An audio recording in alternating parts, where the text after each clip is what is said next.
we begin, a painful small business anecdote from the news this week on the COVID-driven demise of small businesses in New York City, where I live.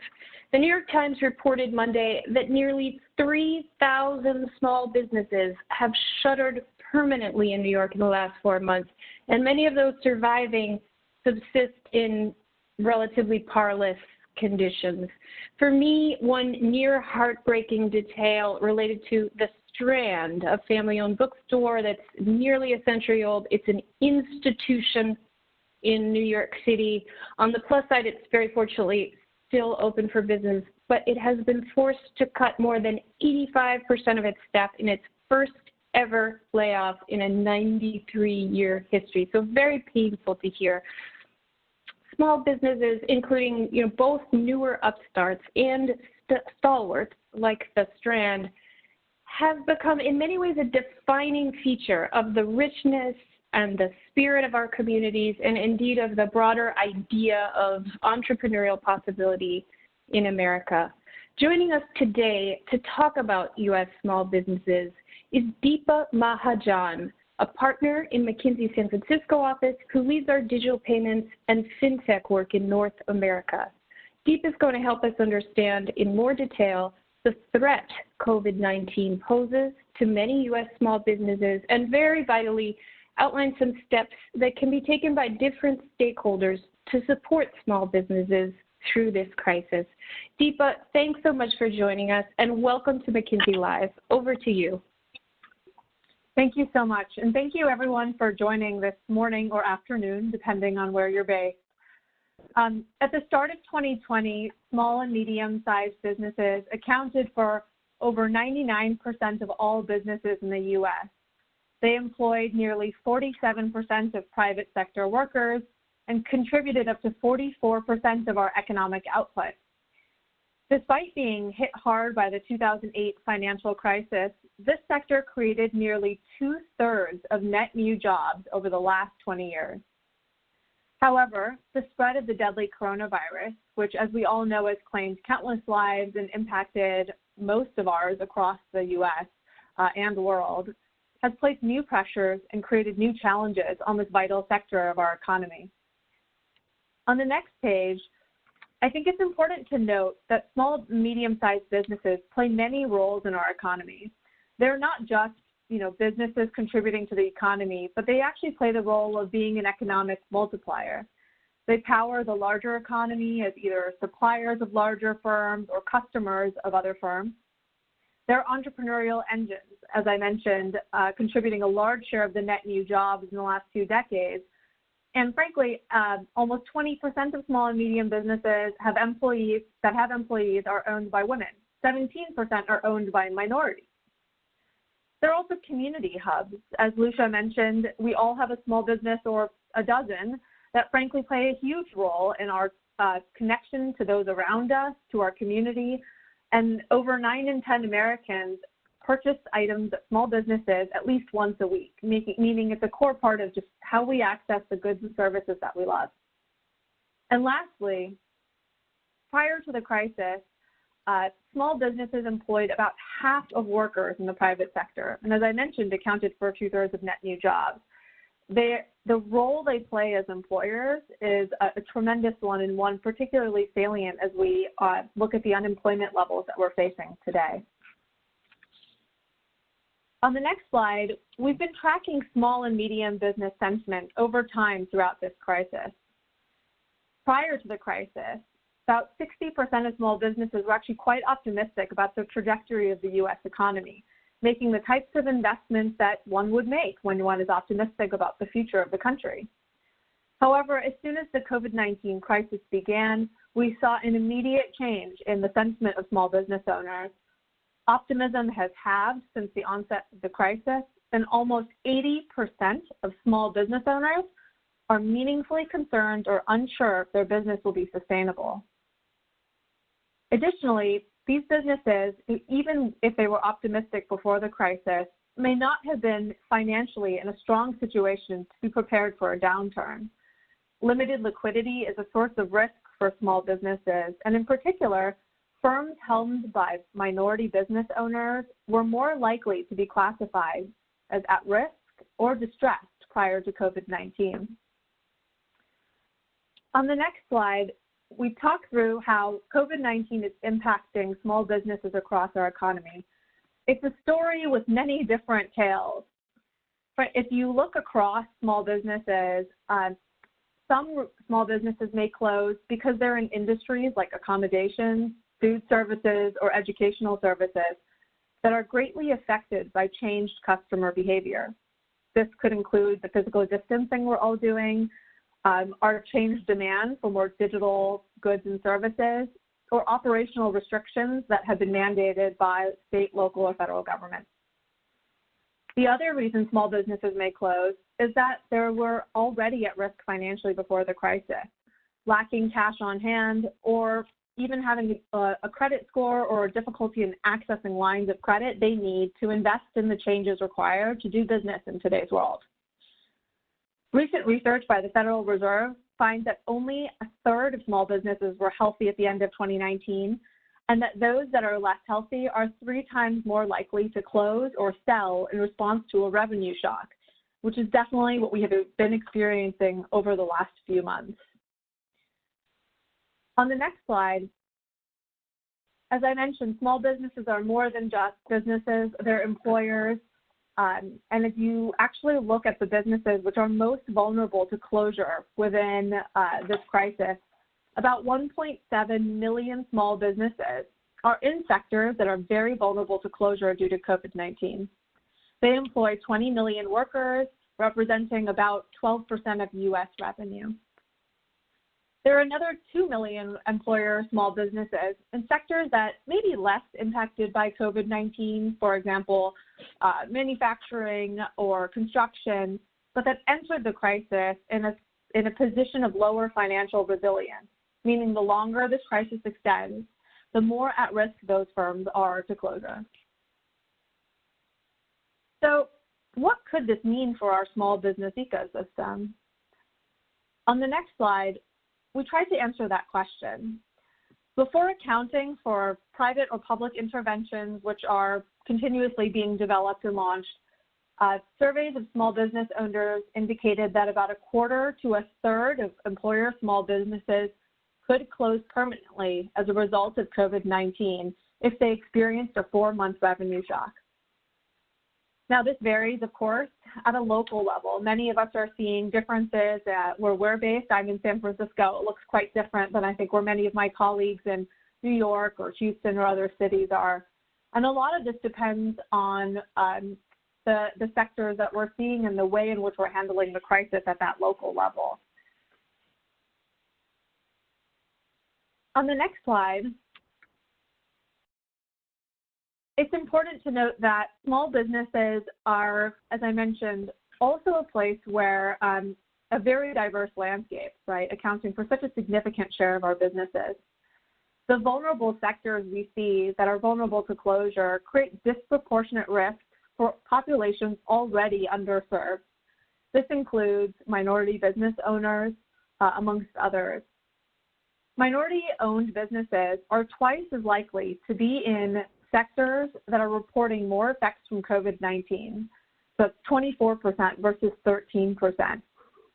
In addition to that, you'll notice that the sectors that have the most vulnerability, that's that top right blue quadrant, have the lowest average income for their employees. So those employees already have sort of vulnerability within their own household economic status, and tend to have lower educational attainment, meaning it's really an opportunity for those to access the economy who may not access it in other ways, and access our labor force in other ways. Deepa, on the next question here. Of course. Sorry to interrupt. Question here. You talked about sectors. How significant a role do barriers to financial inclusion that minority groups tend to face and to have to navigate? Do those, how significant is the role that those barriers play here? That seems like an area that could materially be affected if banks were to be more inclusive, if it is indeed a factor. It's a really good question. I think the crisis is disproportionately affecting minority-owned small businesses for two different reasons. One is they're more likely to be concentrated in industries that are just more impacted. But second, as you mentioned, they also tend to be disproportionately impacted by underlying issues that make it hard for them to run and scale. And the big one there is limited access to credit. You know, data from a number of different institutions, but in particular, I'll call out one from the Brookings Institute, found that large banks approved about 60% of loans from white small business owners, and just 29% of those by Black small business owners. Mm-hmm. In addition, research has shown that Black small business owners are significantly more likely to be asked to provide information about their personal financials, like their W-2s, et cetera, when applying for small business loans than others. So particularly in this moment when access to credit is important for all small businesses, I think it's an extra compounding factor for those who are minority-owned business owners.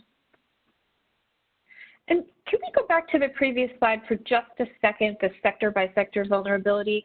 I think that educational services bar is interesting. Do you think that sort of the persistence of remote schooling or, you know, hybrid on-site and remote models creates an opportunity space for educational services? Is that a way forward? Or, you know, remote tutoring, remote recreational activities? Is there anything there that could be positive? Yeah, there's maybe two elements I'd share here. One that's really interesting is each of these sectors may mean something different to those of us who spend our time working with large businesses and those of us who may work with small businesses. So in this case, educational services frequently does not mean our public school teachers, for example, who are not small business employees, but would mean, for example, a tutor nearby, or even, you know, other sort of ancillary services that support education. What we are seeing is that there's trends in many different directions here, and I think some negative, as you've mentioned, the shift to digital has been one that's difficult for independent entrepreneurs to necessarily translate all of their in-person materials and techniques to. In addition, as many households have lost one or both sources of income, additional services are the kinds of things where, as your kind of wallet gets thinner, you may need to cut, right? So demand is also impacted. On the other hand, and as we get into this in the presentation, I think you're completely right. There's a lot of opportunity to deliver goods and services in new ways in the crisis. And I think the question of our time will be, how do we help make sure that this is something all businesses can take advantage of, including small and medium-sized businesses, in translating the in-person experience we're used to a digital one, which may enable them to even have a bigger business than before. But it's a big investment. Mm-hmm. Thank you. You know, you were talking, Lucia, about challenges reported. Actually, the next slide goes into that a little bit more and sort of echoes that sentiment. So we've been surveying small business owners on the challenges they're facing as, you know, over time. And these have in some ways stayed the same, but in some ways evolved as the crisis has continued. One that stayed consistent is this number one item, which you'll see about half of small business owners are struggling with. It's the uncertainty of demand. It's not knowing when your customers are going to come, or even if they're going to come. What's really risen to the top of the list here in the last month or so is increased uncertainty due to reopening and closing of the local economy. This has become particularly salient as, you know, I'm sitting in San Francisco. We've actually gone through a full cycle of that. And then third is issues with supply chain. So I think we're seeing increased kind of tensions and fragility within the ecosystems of supply chains we have built as some businesses are closing, as folks are trying to accommodate and adjust to the new patterns of working, which has created challenges, of course, for many small businesses. And then I'll call out one more, which you see sort of mentioned in a number of these different items, which is health and safety of our employees. So challenges with employees not feeling safe coming to work, access to PPE, ensuring that there's childcare options so that employees can have their family remain safe at home while they come into work. So a number of these different elements have just been, I think, core to the experience of adapting to this new environment. on the next page, I think all of these different challenges kind of beg the question of what does this really mean for small businesses? And what we've been hearing both through our surveys, our interviews, and our sort of reading through of other surveys and data sources around small businesses is that there's kind of three main categories of, you could call them problem statements, right, that small business owners are struggling with. First is the crisis is placing pressure on their already slim margins. Many small businesses across sectors came into the crisis with low financial resilience, we talked about earlier. And close to a third were operating at a loss or even breaking even prior to the crisis. The increased cost of compliance with new health codes, a reduction in revenue from the change in demand is definitely adding more complexity to this challenge for business owners. I think second, and Alicia, you kind of raised this when you talked about education, is adapting to new business and operating models. So consumers are changing how they buy. They're changing what they buy. We're seeing a preference for more digital mediums. People are making fewer trips with larger basket sizes. And they're demanding, both because of local regulations, but also consumer demand, more health and safety focused operating procedures. So hand sanitizer offered with meals, et cetera. Small businesses are, I think, really looking to figure out how do we change our business and operating models to address our slimmer margins, to shift to digital, and to find a value proposition that continues to attract customers without having necessarily a fully local presence.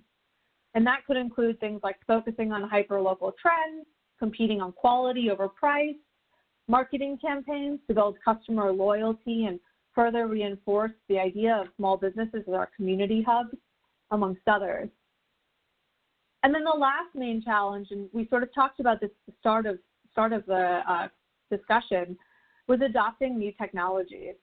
I think many of us sitting at home on these webinars have found that shifting to digital has been something we can do in our work, but it is costly for businesses. It's costly for kind of knowledge workers who, as independent businesses of a few people, need to now invest in technologies they did not have before.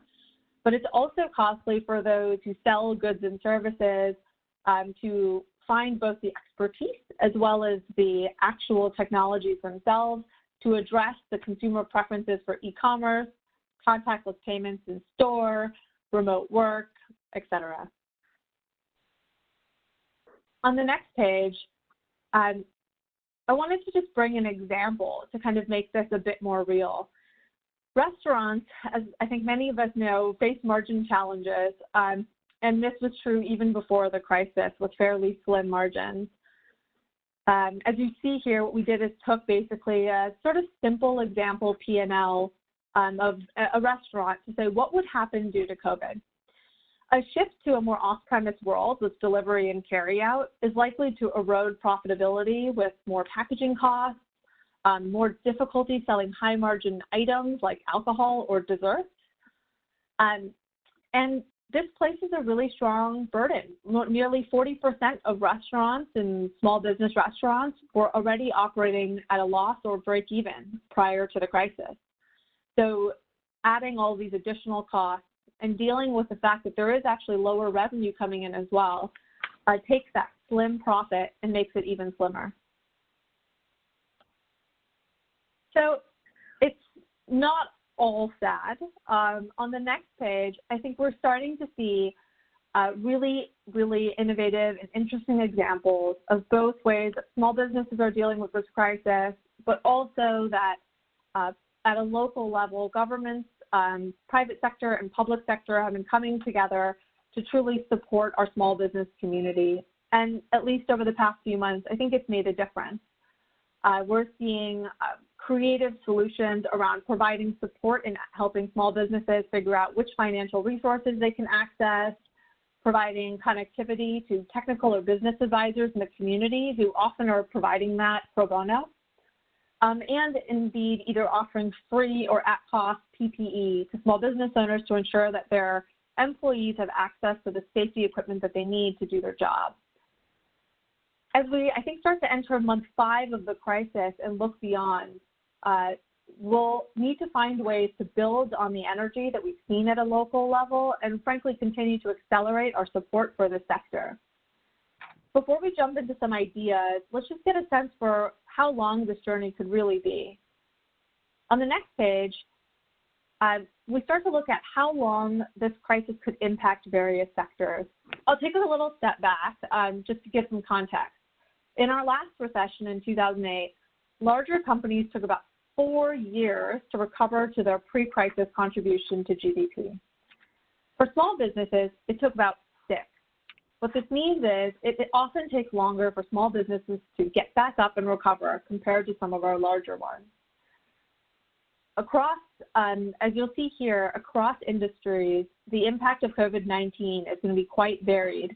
This is a scenario sort of based on the McKinsey partnership with Oxford Economics, and also we picked the scenario based on what sort of leading executives across the world felt like was most likely. So of course, this may change if we end up having a more drawn out public health response or less support from the government, right? And so there's further details on that on our site if anyone's interested.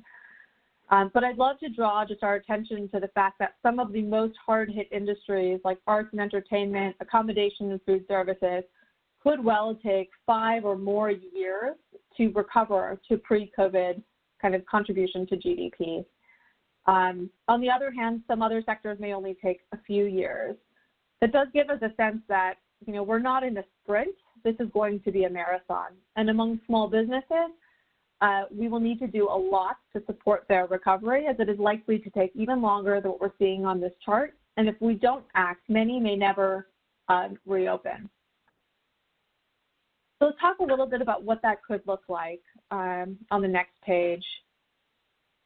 So when we think about recovery for small businesses, I think there's sort of 3 solution spaces for us to contemplate. And I'll offer some suggestions here, but I actually think in some ways this is the call to action for all of us on this call, to start the discussion of how we as community leaders, public and private sector leaders, and small business owners can come together to build the innovative new products, services, and distribution channels we need to support small businesses. One is increasing access to credit and various forms of support, including stimulus money. I think this is critical for 2 reasons. One is every small business owner will need to be making investments to translate their business into our new normal, our now normal, the life we're living in now. In particular, this is going to be extra important for those businesses who already struggle in getting access to credit, which are our more vulnerable populations, including minority-owned small businesses who are, as I mentioned earlier, again, disproportionately hit. The second solution space is going to be helping small businesses rapidly adopt the different types of technologies they need and the different business models they need to operate into this new normal.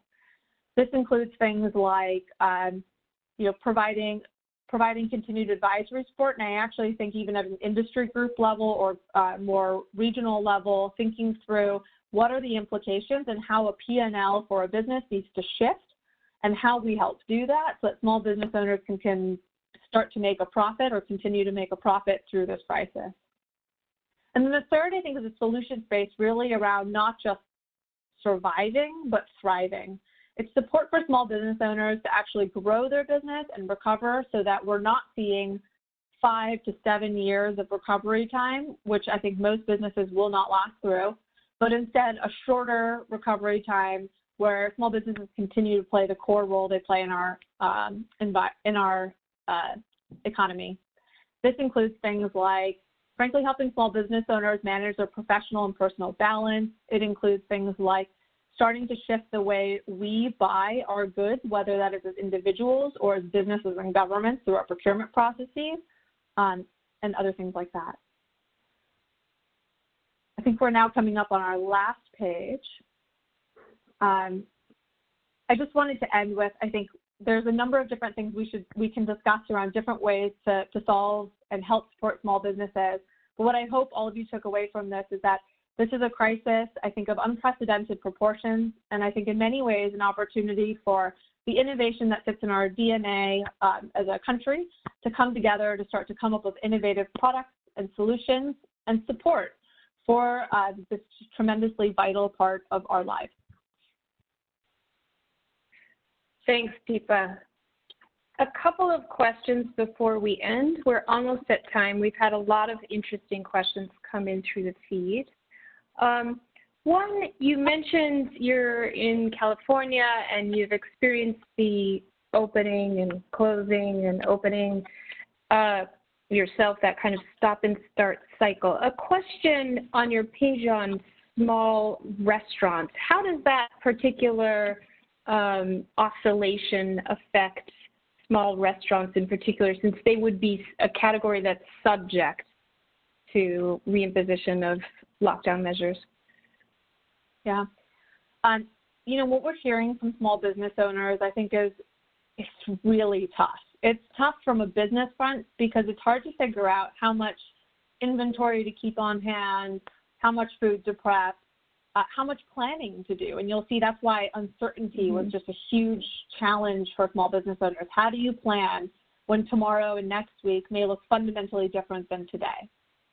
And then second, I think it's tremendously devastating for owners and employees, just in terms of managing a sense of how many folks should I have employed? How do I promise my employees that they'll have a stable wage or source of income when I don't know if I need to shut my business in a week?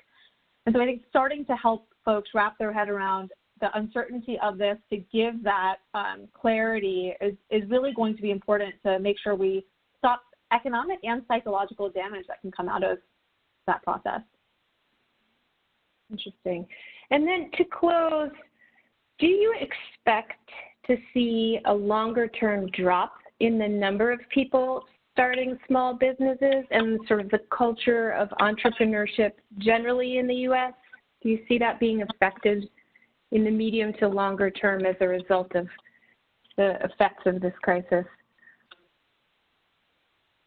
I think if we were to look at past recessions as some lessons for us to learn, we could look at what happened in 2008. Between 2007 and 2009, the rate at which new firms formed fell by about 20%. And we actually haven't seen the startup rate recover from there since then. My hope would be we find a way to learn from that and make a difference to both the way we support entrepreneurship and the way that we reward entrepreneurship and small businesses in the U.S., but we don't see something similar happen again. Yep.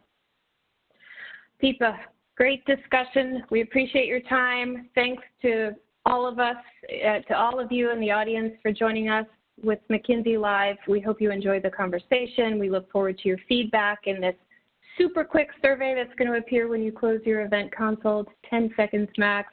Please visit our website, mckinsey.com, for more insights into small businesses, as well as for a recording of today's webcast and key takeaways from our discussion with Deepa. That'll be posted in the next couple of days.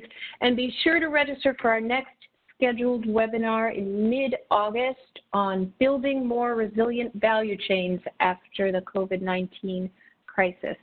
See you there. Have a great day or evening and be well.